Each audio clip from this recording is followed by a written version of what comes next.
I've never told anybody they need to join an OSO. What I am going to tell you is there is literally zero reason on planet Earth, whether you're a $10 million practice or a $2 million practice, if you're a practice that's doing okay and you've got an EBITDA of more than $500,000, I can't see any good reason why you would not get an offer from an OSO. Just an offer. It's not binding. You don't have to join.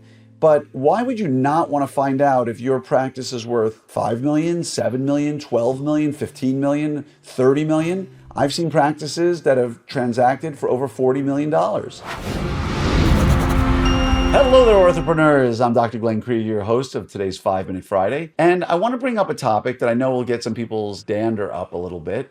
But, it's been a little while since I spoke about OSOs and DSOs. And I want to talk about private equity in general, not just OSOs, DSOs. You may have heard me talk about some of the private equity that I'm invested in and how it works. And remember, private equity transactions, let's go back to this a little bit. Generally speaking, private equity, as its name would imply, is money held privately that's traded in ways that you're just not going to see in larger funds or mutual funds or stocks. Why? Because let's say a teacher's pension fund has $1 billion and they want to invest, I don't know, $20 million of it somewhere or $50 million. They typically will go to a PE fund and they'll say, here's $50 million, get us a good return.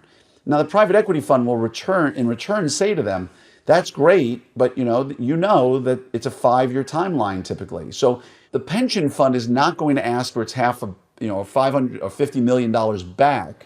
And in return, the managers of the private equity fund know that. So they can do things that the average investor is not going to put up with. Because if you give your money into a brokerage account and you buy a stock, you're expecting to get that money back whenever you can. You buy a mutual fund, it's the same thing. There might be a penalty, but you're not expecting to give it up for 5 years. So the people who run those companies know that your money's there for a limited amount of time. If they know that it's there for 5 years, or they have 5 years, they can invest in other things with a little bit of a longer time span on them. And so let's use that information now, knowing that private equity has about a 5-year time span. You will see, with the exception of, say, MB2, who recently had an equity turn not long ago, a number of the companies out there that are orthodontically owned, Smile Doctors in particular, are starting to move up in that 5-year time span, right? It's been about a little less than 3 years since the last time Smile Doctors had any sort of equity turn. What does that mean? What it means is that in the next couple of years, if the economy manages to hum along and help out in some way, you should start seeing talk or hearing talk of more private equity transactions. Also, if you speak to anybody in the PE world, money was on the sidelines for quite some time. And it's been only in the last year where the money's been flowing back into private equity.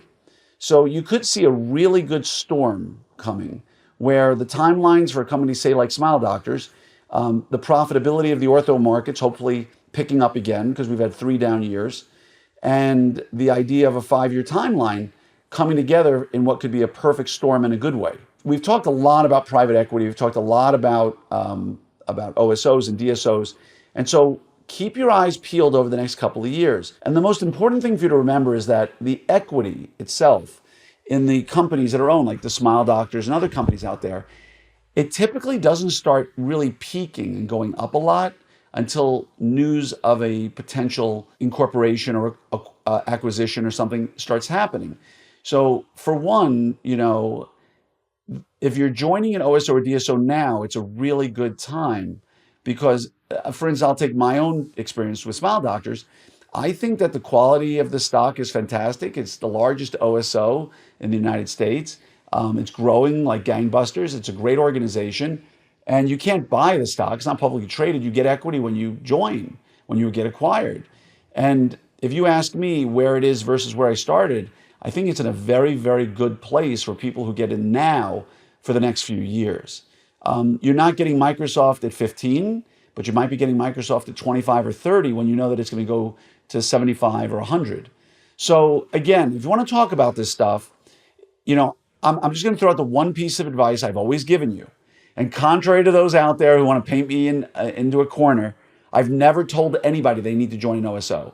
What I am going to tell you is there is literally zero reason on planet Earth, whether you're a $10 million practice or a $2 million practice. And again, a lot smaller than $2 million becomes somewhat problematic for OSOs and DSOs for a whole variety of reasons. But again, if you're a practice that's doing okay and you've got an EBITDA of more than $500,000, let's say, I can't see any good reason why you would not get an offer from an OSO. Just an offer. It's not binding. You don't have to join. But why would you not want to find out if your practice is worth 5 million, 7 million, 12 million, 15 million, 30 million? I've seen practices that have transacted for over $40 million. So what is your practice worth? And even more importantly, from an organizational support perspective, what are you going to get in return? What's your marketing life going to look like? You're not going to pay bills anymore. Someone takes over your bills. So what kind of support are you getting for your team in terms of HR? I can tell you my team gets far better benefits than when I was the owner. So there's a lot of benefits there that are not involving money. And that's where the conversation always ends up, is money, which is wonderful. And the money is good. But the organizational support you get is even more important, in my opinion. So if you want to talk about this, reach out to me. I'll always try to make time. There are certain places in the United States, like California, that I can't tell you the first thing about because the rules are so different, and I've never been in it. And there are people out there who are experts who can talk to you about that stuff. But anywhere else in the U.S., generally, reach out to me. I can talk to you and give you some ideas of what's going on and give you some insight about what I think is going on in your particular case. I'm not a financial planner and I'm not a broker, but I have seen probably 250 to 300 deals. I've spoken to a lot of people, and I've been down the rabbit hole for about 4 years now. And so, and of course, I incorporated, I associated, which means I understand life from the other side as well. So hit me up. But right now is a very interesting time to consider getting involved with a private equity-backed OSO. I'm just throwing that out there. Not telling you should, not telling you shouldn't, and be careful with anybody who tells you shouldn't, because sometimes, as you may have seen in my digital orthodontist meeting with Cal Fagula, there are people out there who are going to tell you stay in private practice, but you should join my group of people who practice alone. And it makes no sense to me whatsoever. It's still a group, and there's still an agenda. The only person who doesn't have an agenda is me. My only agenda is to make sure you are really well educated with facts and not conjecture and not made up facts. So reach out to me. Let's talk. Have a wonderful day. Much love to each and every one of you. And I hope you're signed up for the Orthopreneurs Summit at opsummit2025.com. It's the final summit ever. And you probably already knew that. And I've already talked about that on a 5 Minute Friday, or I'm going to. And just want to wish you the best. Take care.